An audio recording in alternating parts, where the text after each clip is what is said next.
It takes a while for any founder or entrepreneur to come to the conclusion that what has worked before isn't going to work anymore. And that is why those situations are very challenging, is there's often a crisis point or a pivot point that is uncomfortable because there's an underestimation of the point the business is at. There's an underestimation of the role luck has played, and there's an underestimation of being able to look around at their own leadership team and determine if they've got the right people to make that pivot and grow differently.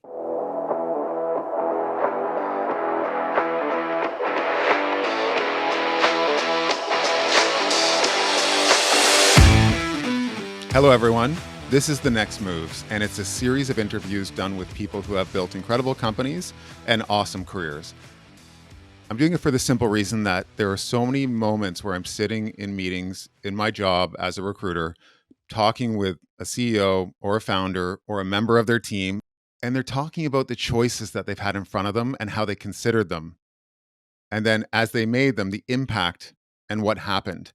And I'm just thinking to myself, this is so valuable for people, because we all get stuck. And hearing how people plan their next move and the move after that, it can help us make better decisions. And I'm going to be honest, sometimes it feels like people make very logical, calculated decisions. And all the other times it feels like they flip a coin. And I think we can learn from both those scenarios and the outcomes they got. So without any further delay, let's talk to my next guest. Hey, everyone. Today's guest is Trish Saltys. And I've known Trish both as a candidate who I'm helping to find an opportunity and as a client. And as you know, I always think that these conversations that I have when I'm in the room and people are thinking about their careers or they're thinking about building their companies, they're so valuable for all of us. And what I want to look at with Trish is Trish has been known as someone that you call when there's a problem to be fixed and when there's an opportunity that you need to tackle. And that's across multiple industries like education, manufacturing, media. And she's currently the COO of the Toronto Film School, which is a departure from the work that she had done in Array Marketing and then 1-800-GOT-JUNK, which are some very well-known Canadian brands. And what I like is that Trish's career has been shaped by a combination of chance and very purposeful choices. And today on The Next Moves, we're going to unpack those decisions that really put her on the path where she is now and what she's bringing to the table for the Toronto Film School and how she considers her future moves. So, Trish, welcome. Thanks, Joe. Appreciate it. Trish, I think it's important that everyone understands really where you've come from and the work that you've done. And I even want to take it back to, where you were born, where you grew up, and how you find yourself where you are now. And let's let everyone know, because I know your background and I don't think that everyone else does. So I was born on a farm in Saskatchewan. The community had 200 people in it. It's not always what everybody sets up for success from, but for me, it was a place where community was important and work ethic was tantamount. And people from Saskatchewan, like I'm from, tend to have a certain amount of grit and a certain amount of willpower. And I would say that that's probably pivotal in making me who I am today. So I went to University of Saskatchewan and left that province and lived in Vancouver for about 25 years. And then moved to Toronto in 2011. My career has been in companies undergoing substantial change, either from a place where they've been in financial difficulty or being purchased by private equity and needing to scale and professionalize. And that's where I found my niche. Born in Saskatchewan. And for everyone to understand, you are trained in public accounting. I am. I'm a CPA from the University of Saskatchewan. Go Huskies. Go Huskies. And you started that part of your career in Saskatchewan? I did. I articled with PricewaterhouseCoopers for 2 years in Saskatoon, and then I transferred to the Vancouver office. So I had about 5 years of that experience under my belt.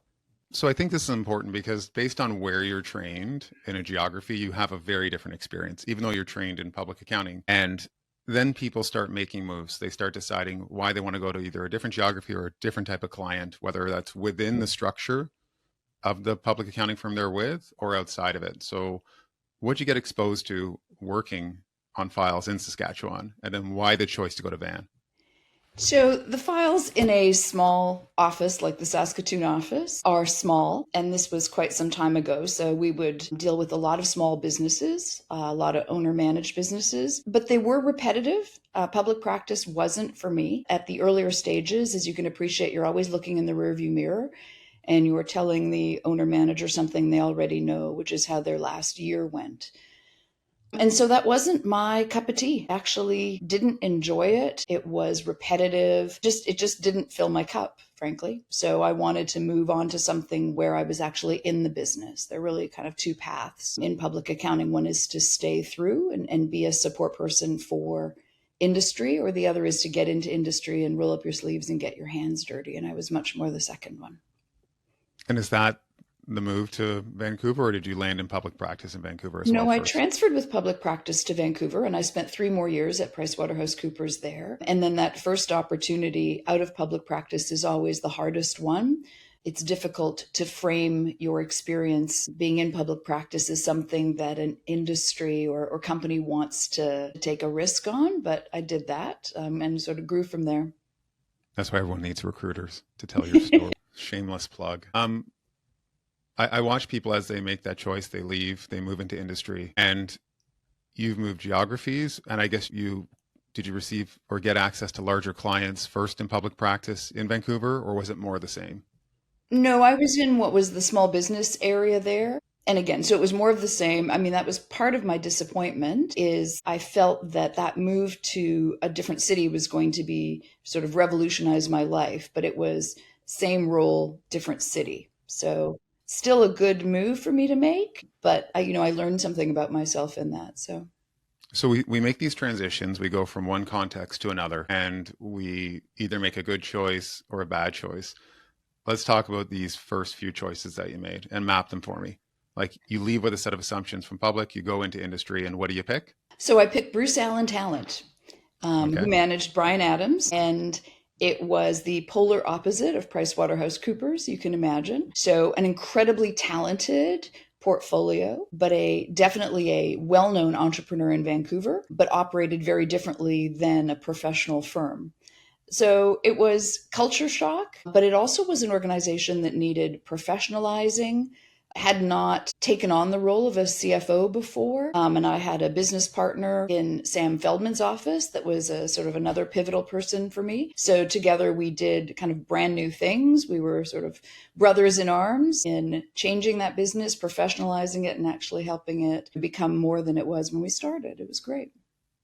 Okay. And then we look at the next move after that. So you're really helping professionalize the organization. I'm assuming at that point, you're early in your career, there's got to be resistance to that. Sure, there is. And I would say that I haven't always had the finesse needed to do that. So one of my strengths coming from Saskatchewan is being the teller of the truth. So we don't beat around any bushes. We tell it like it is. And if a founder or an owner isn't ready to hear that, you tend to rub things a little and create a little friction that way. But it's also been a strength in that I trust my judgment, and I feel it's important for somebody to know what I think and where we might be able to do things better. And sometimes that works, and sometimes people really aren't ready to listen. So highly direct. Very direct. A clear communicator. Yeah. How's that served you now, though, as you look back? And we all grow and you're modifying styles. There's moments in time. Are there any moments in time where you had that edge filed a little bit? Like, I've been there myself, and I'm wondering. All the time. Sure. Everybody's it's a strength and a weakness, right? And any weakness or any strength overdone becomes a weakness. So you watch that, you get good feedback from people that care about you and your development. You catch yourself, you take a bit of time, try and read a room better, read receptiveness. So that's been my journey and where I've developed over time. I'm still not perfect. Any coaches or people that really helped you along the way? Several phenomenal CEOs at Group Telecom in Vancouver. We had a CEO named Bob Wolf, who was formerly from Goldman Sachs, who parachuted in to save a business that was really in trouble. A founder-led business, and it was a remarkable success story as a result of his leadership and the experience that he had at Goldman Sachs. that refined sense of leadership and finesse that propelled me just in an unimaginable way. I mean, what I traded was sweat for learning. He was one of the best bosses I'd had to that point. The experience of Goldman Sachs, where the storytelling that's needed to build and buy and sell businesses was really critical. The number of transactions we did were both private equity rounds, high yield, took that business public.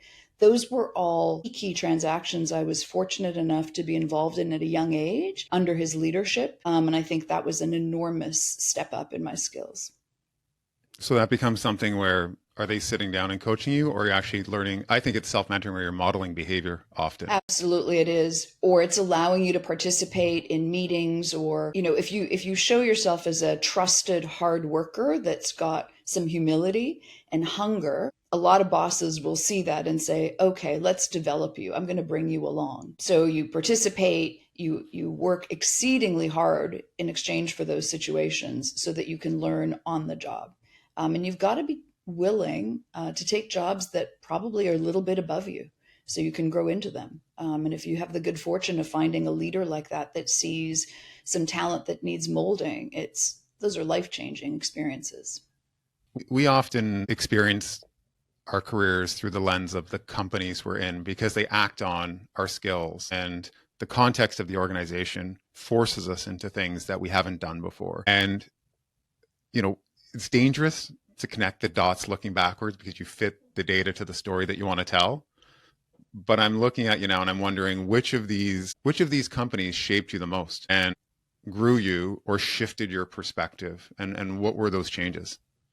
I think it's very hard to name just one. I think you're a product of all of your experiences interwoven together. Certainly, jobs where my CEO were amazing people interested in me as a human being, and we had a tremendous amount of change to battle through, were very galvanizing, and you're changed forever. And there's really not one since I left public practice that I wouldn't put into that bucket, be they great experiences or difficult ones, because the learning is huge from either. So what connects all those experiences is a dramatic amount of change, either by design or by misfortune, and the ability to synthesize that change is needed, convince people that change is needed if you don't have that call from the top, and be able to create a workable plan that people can find themselves in so that you can actually reach the summit, I think is one of the keys. So I hate to call out one. You don't know what you don't know at any point in your career. So you're always looking for an environment that's going to be rich in opportunities for change in the business, and someone that sees you as participating in it and developing you around it.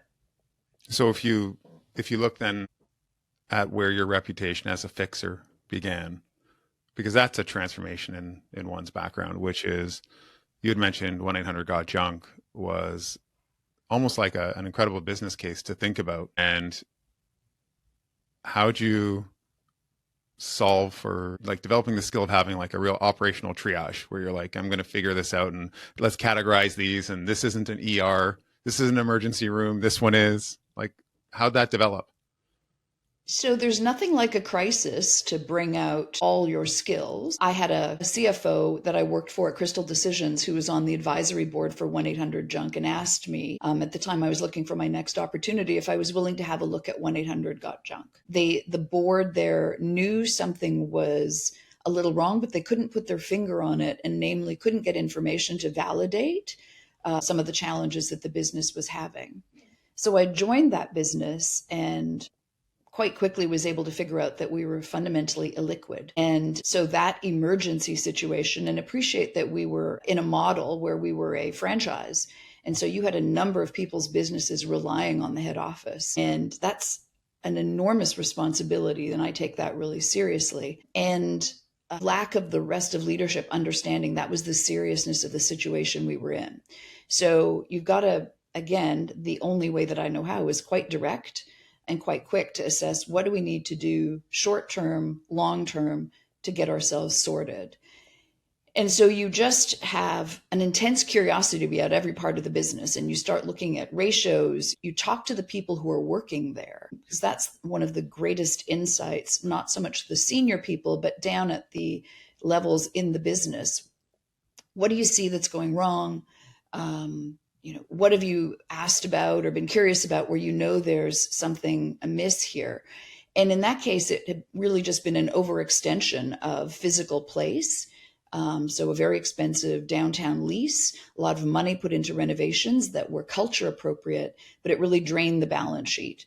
And so we were in some financial difficulty there. So we got ourselves sorted. I started tapping a network of colleagues that worked in banking that had mezzanine offerings, and resorted the business with a plan forward that someone who was in the mezzanine business could buy and feel comfortable that we could turn it around. There was nothing wrong with the base business whatsoever, but we had run out of really juicy franchise opportunities, which were a big amount of upfront cash. And we were now in more of a maintenance of a pretty large set of franchisors. But the cash flow around that's quite different. And that next opportunity to sell a really robust franchise in Toronto, Vancouver, New York's not there. So there's a pivot point in that business where you identify it and then you have to address it. And those are always going to happen. That's no different than tariffs or the threat of tariffs or change in regulations. Your ability to understand your marketplace is changing and adapt. What does that mean for your cash, your profitability, and how do you move forward around that? So it sounds like the growth, like the organization had gone through that scaling function and was now at a place where it had tapped all those nice franchise opportunities, but was operating like it still had more in front of it with the way it was spending money. That's a mindset shift though. And at that point, are you dealing with a founder? Are you dealing with a PE firm? Like, who's owning this? Because there has to be a forcing function that brings you into the fold. So that one had no PE. That was 100 founder-owned, founder-led, with a advisory board. So not a board that had an ownership equity and therefore limited ability to influence. And it takes a while for any founder or entrepreneur to come to the conclusion that what has worked before isn't going to work anymore. And that is why those situations are very challenging, is there's often a crisis point or a pivot point that is uncomfortable because there's an underestimation of the point the business is at. There's an underestimation of the role luck has played. And there's an underestimation of being able to look around at their own leadership team and determine if they've got the right people to make that pivot and grow differently. And so through that, we actually, and good for the founder, he hired a new president, Lonnie Skinner. She had worked in Starbucks US, had led that organization. So very important business builder. And it was through her, after a year of sorting the business and putting it back into maintenance mode on cash flow and liquidity, that we charted a multi-pronged plan for how to grow differently from that point forward. So it took that realization, it took a new person in a significant role to kind of create that path forward. So you say these things with a smile, where you talk about these organizations that are chaotic, under threat. If you look at that as an opportunity in front of you, which is I can take one that is going through all these changes, or I can take something that is running really well. Like, is there a preference? I've never, that's not true. I have sometimes gone into businesses that are running really well. So Crystal Decisions was an example of that, again in Vancouver, a very well-run business. And there was a founder who could very much scale and knew what the strengths were and had a lot of forethought and enabled that business to grow quite successfully. And it was sold to a competitor and went forward from there. I think I am better in areas that need significant change, and I am comfortable in diagnosing what needs to happen. I can synthesize problems and create a plan that, again, brings people along. I'm not sure that it's learned. It's just where I'm most comfortable. I've hit points where the chaos is also too high.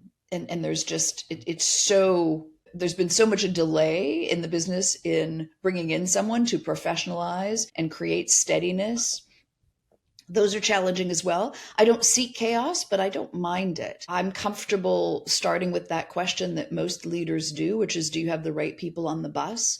So who are your soldiers in your army against the change? What skills do they have? Are they right for the job?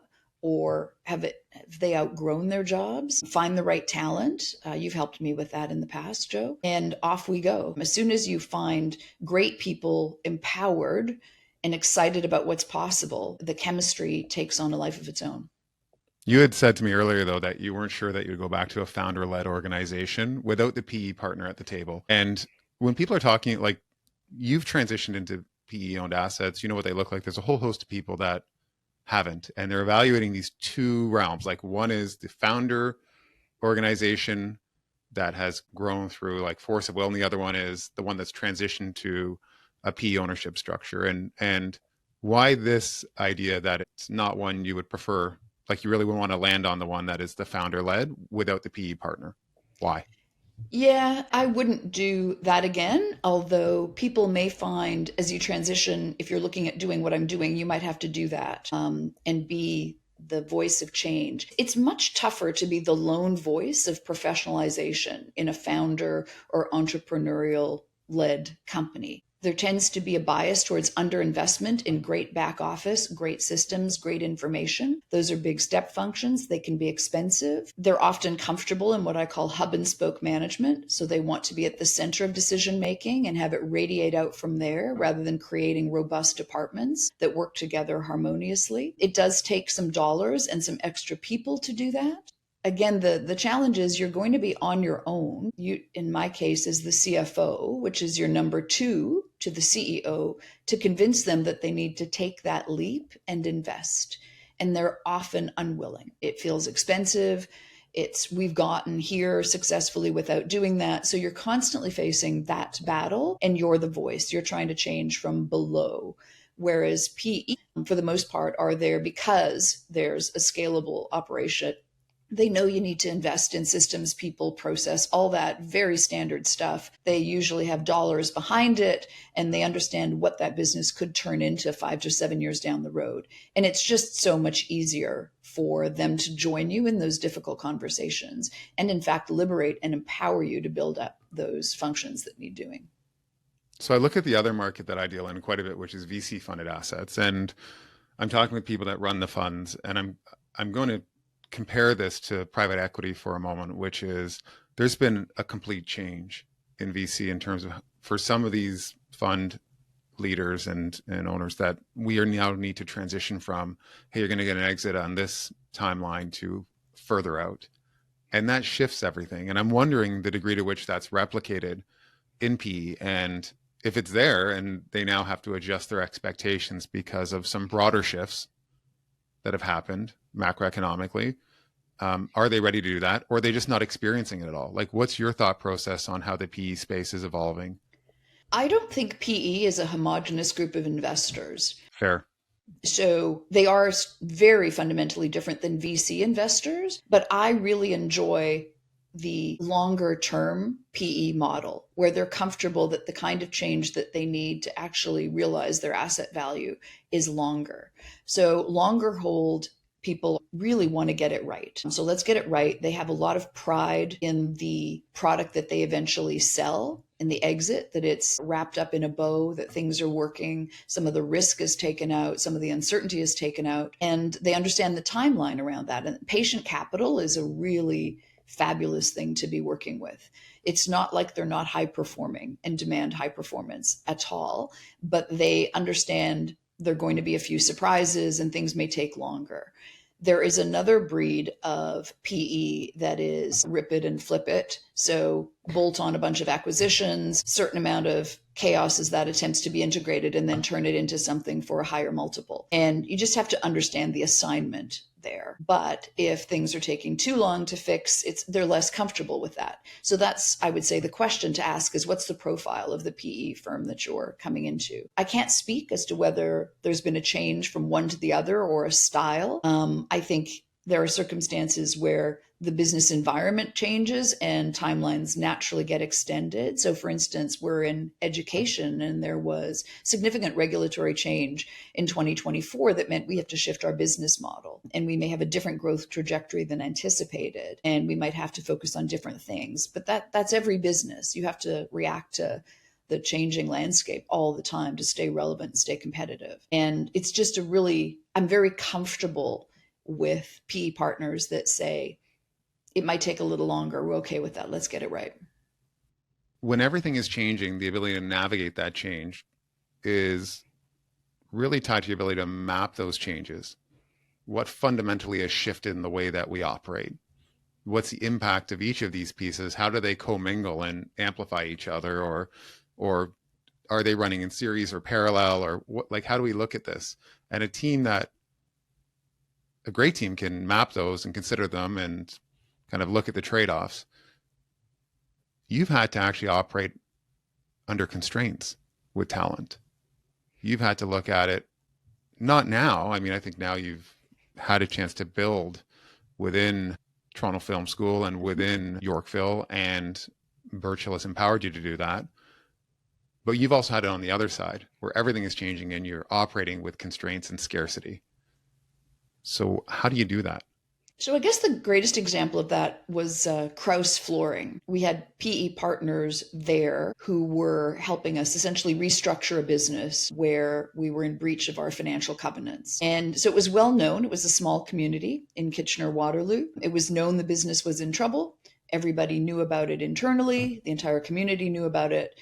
And as you would imagine, those are hard things to hire into. People are uncomfortable with going in there and having short tenure or no comfort the business is going to continue. And that's understandable. So then you look internally for what I call the bright lights, which are people that you find you can trust, that are happy to be part of the solution. In those situations, you end up being quite directive in your leadership because the swirl of uncertainty means it just preoccupies far too much time. So you need a roadmap of what's going to happen. I operate under a high level of transparency. So I explain to people what's going on. I make myself available. In those circumstances, we had a daily meeting as to what was going on because the pace of change and the criticality of it was important. And you've got to find the one or two people that, if you develop trust and they feel supported, are going to do what you ask them to do. And they may stretch and they may mess up on occasion, but there's always a few bright lights there that have just been undermanaged and underappreciated usually. And so you find them and you support them as much as you can. Because the opportunity to go outside just isn't there.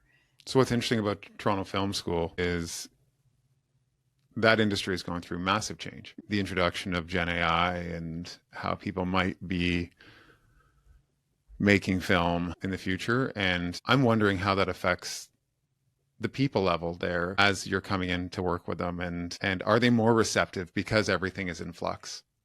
It's an industry that is changing not quite as rapidly as AI generally, but very, very affected by it. And we have two groups of people. We have people who see this change as another major change, like there have been through history, that you need to embrace and adapt and bring into the business and include it as part of what we do. And we do have people who are more pure in their point of view and feel that creative work shouldn't be assisted by technology and are purists in their craft. And we have students who fall into those two camps as well. And so you need to find the win-win there, which is, in our case, we're going to adapt to it and embed it heavily in our curriculums. And our mandate as an educational institution and a career college is jobs. So we are evaluated, among other things, for the quality of our education, but also careers in field once you graduate. So that's a key metric for us. And we are seeing that entry-level positions are disappearing in video game. Technology is replacing those roles at a rapid rate, that job postings ask for AI-based skills if you're to join an organization that has a creative industries slant to it. So I fundamentally believe we have no choice but to adapt and actually deliver that as a competitive advantage to our programs. And it's a risk, and it flies in the face of those that are pure in what they choose to do in creative industries and creative work. But we're finding that the best way of bringing people along is to sell it as needed, and it's complementary. It's never going to replace people who are visual storytellers for a living.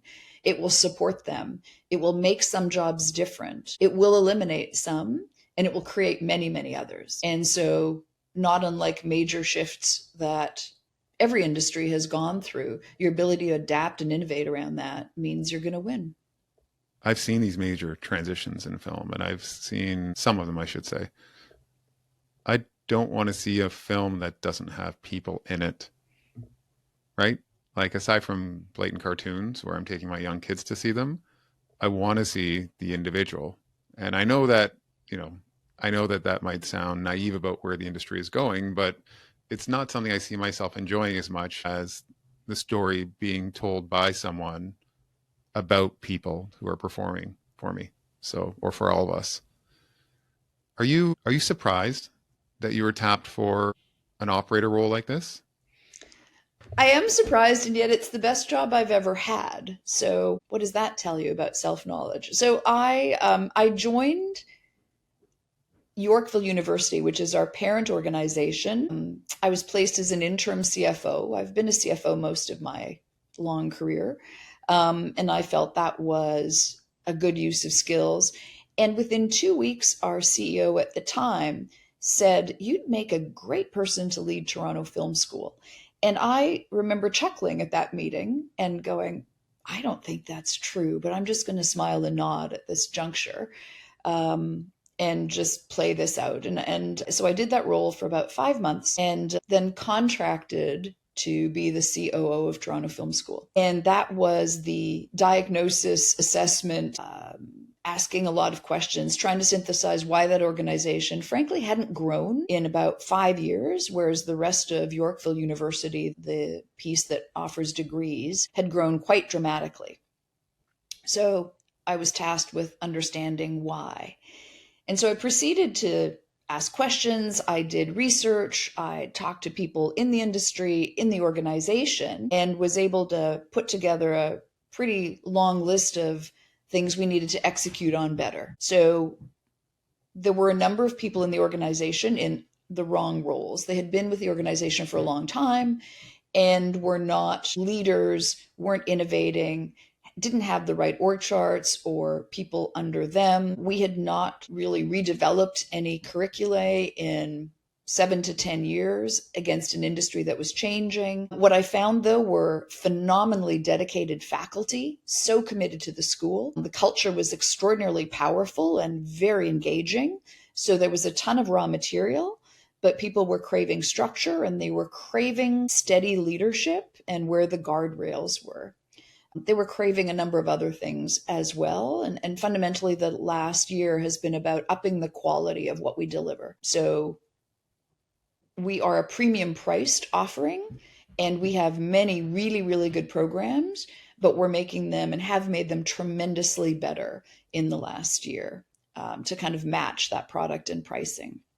And so the experience when you join Toronto Film School, graduate, and then are supported afterward, because again, as a career college, one of our great mandates is you get a career in field, and we take that really seriously, and we've heavily invested around that. It's been a really positive change, really positive.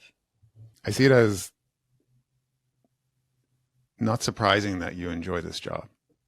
I love it.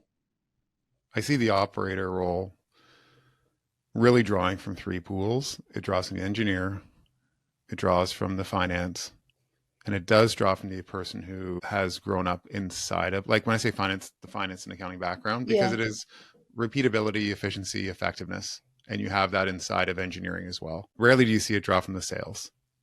It's just not the mindset that looks at an organization and says, what enables scale here? Are we aligned to that? What will allow us to grow effectively? So it doesn't surprise me that you landed there.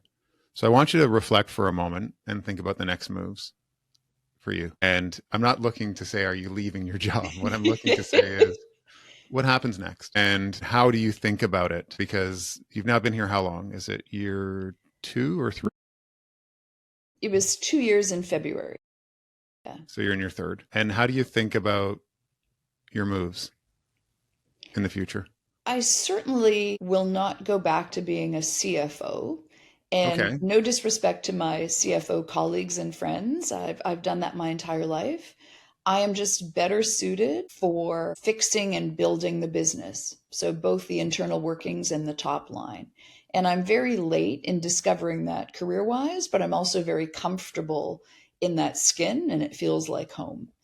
And so the work's not finished at Toronto Film School. We developed our go forward strategy just at the end of last year, having taken a year to get our internal clock working very neatly. And so now we're executing on what the growth strategy is. And in education, it's a bit of a longer sail. Regulatory environment, your customers in the future are currently in grade 10, 11, 12. So it's got a bit of a longer tail to be able to execute on that. So if there is anything next, and there may not be, it would be in this operator role. It would be as a parachuter in for a private equity firm that I have a ton of respect for and would happy to, where we've been able to build such great trust.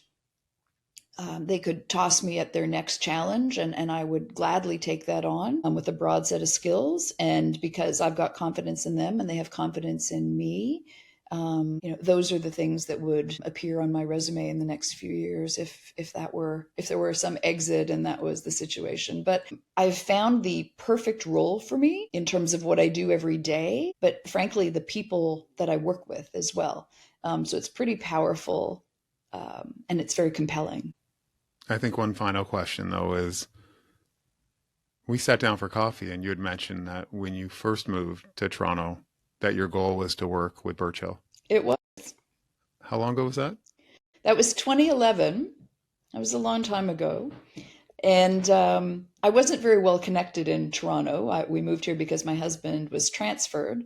And so I was really starting from scratch. And I tried a few times and I couldn't get a meeting. And I didn't have a big network to leverage.